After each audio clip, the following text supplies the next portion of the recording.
Even while a good chunk of this episode was simply used to exposit and explain elements of the show that had previously been left mysterious, why Garvey Senior went to Australia, what happened when he got there, why 4 women drowned an Australian police chief named Kevin, it also did a fantastic job widening our view of the Leftovers world, giving us specific stories of loss and tragedy that reached well beyond what we'd been shown on the first 2 seasons.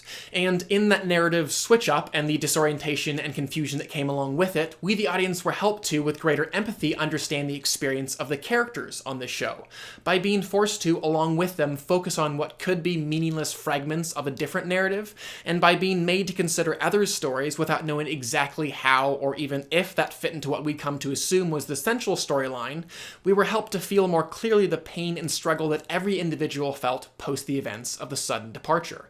But even while this episode did delve into those disparate points of view, it was still wholly unified, thematically and narratively. Above all, this episode wanted to capture man's desperate struggle to ensure that the world revolved around him, and that theirs was the point of view that mattered the most. Like that opening song declared, we all, to a certain extent, want our own personal Jesus, and some of us even want to be that personal Jesus to others, guiding, instructing, and saving. And we saw that desire in the way that AAA designed their maps, laid out to ensure that travelers stopped by their businesses, because from that corporation's perspective, they must be the center of the traveler's world. And we saw that in Grace Playford's actions, carried out so that she could connect with her children, because from that woman's perspective, she must be the primary audience of this newly written piece of scripture. And we even perceived it in Kevin Jr.'s amateur news broadcasts, recorded to, like all news broadcasts, show others how he saw the world. And as a side note, how telling was it hearing that young boy's signature sign-off? And there you have it, folks. Everything is just fine.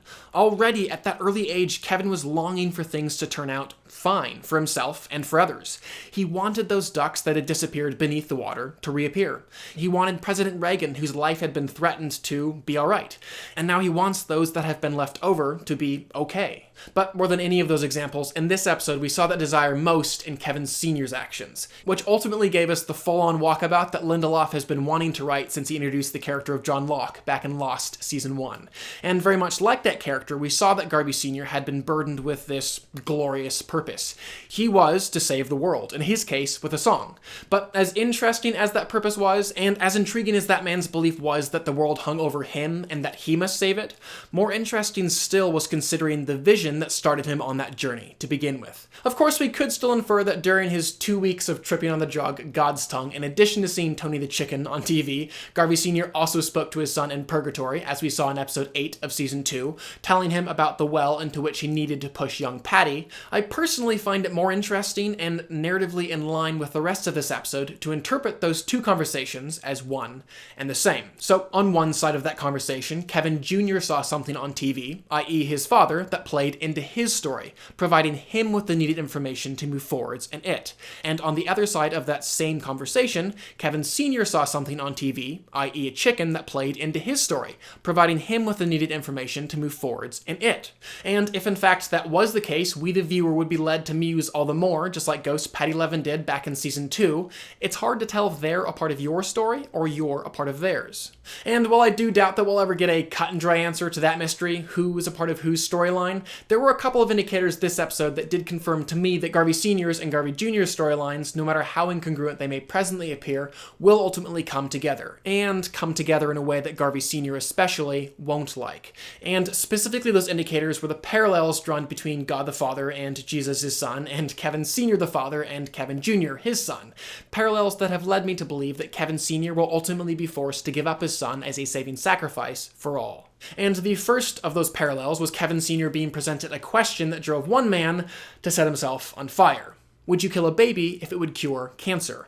To which he answered, no. And then the second parallel occurred soon afterwards when, much to the father's dismay, his son's voice was quite literally washed away from his beloved cassette tape by the rain. So yes, Kevin Senior did scream the F word over and over this episode because he was being denied a starring role in this narrative. And yes, he did steal songs, evade the law, lie through his teeth, and kill a snake because he thought he was a part of something greater.